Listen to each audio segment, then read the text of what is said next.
দিল্লিতে ক্ষমতায় আছেন বলে ওদিকে একটা এদিকে একটা, দুটো এক হয়ে প্রোটেকশন পাচ্ছেন।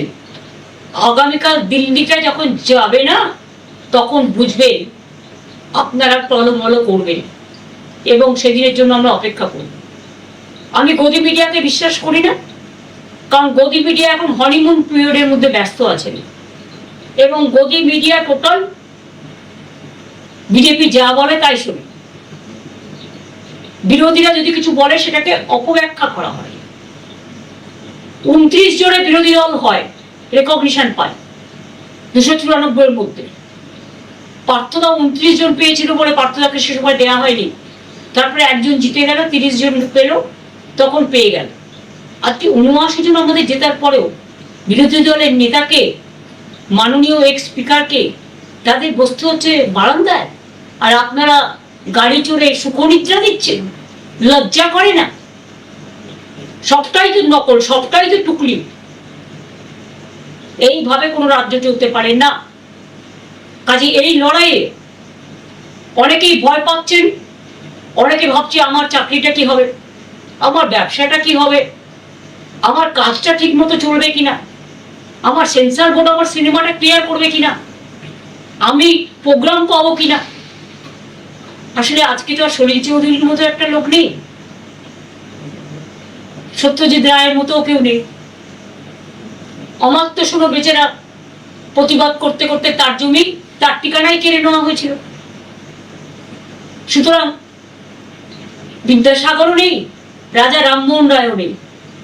প্রতিবাদ করার মনীষীদের আমাদের পাশে না থাকলেও তারা আমাদের মনে আছে, তাদের আদর্শ নিয়েই আমরা পথ চলবো। রামকৃষ্ণও নেই, স্বামী বিবেকানন্দও নেই, নকল গেরুয়াধারীরা চলে এসছে। কাজেই লোক দেখানো, মন ভোলানো, ভয়ে মানুষ আতঙ্কিত, শঙ্কিত। সকালটা হয়ে গেছে বিভীষিকা, দুপুরটা হয়ে গেছে তমসাচ্ছন্ন, সন্ধ্যেটা হয়ে গেছে নিশীথ রাতের অন্ধকার, আর রাত্রিটা হয়ে গেছে সন্ধ্যেবেলাতে নামছে মধ্যরাতে মধ্য নগরের অত্যাচারের বিভীষিকা। একদিকে বিজেপির অত্যাচার, একদিকে রাষ্ট্রীয় সন্ত্রাসের নামে প্রশাসনের যারা এই কাণ্ডগুলো করে বেড়াচ্ছে তাদের কাছে আমার একটাই আবেদন থাকবে, আমি আপনাদের বিরোধী নই, আমাদের সময়ও আপনাদের আমি কাজ করিয়েছি, কিন্তু এসব কাজ আমি করি না। মনে রাখবেন আপনারা কিন্তু আইনের রক্ষক। কয়েকটা দিন কোর্টে সামার ভ্যাকেশন চলছে, কোর্ট আবার খুলবে, সামার ভ্যাকেশনেও ভ্যাকেশন বেঞ্চ থাকবে। ভাবছেন সবটাই ম্যানেজ করে চলবে? তো অপেক্ষা করুন। আপনিও যদি আইন ভঙ্গ করেন তাহলে জেনে রাখবেন আপনিও কিন্তু আইনের আওতায় পড়েন। আইন সবার জন্য এক। আর রাজনীতিতে সত্যি যদি আপনারা জিততেন, অত্যাচার করতেন না। আজকে আপনারা লুট করেছেন বলে ভয় পাচ্ছেন, লুটটা যে কোনো মুহূর্তে ফাঁস হয়ে যাবে। ফাঁস অলরেডি মানুষ জেনে গেছে, যা যা জানান, এবং সেই জন্য ভয়ে আতঙ্কিত হয়ে আপনারা চোখের সামনে অন্ধকার দেখছেন, তাই এগুলো করছেন।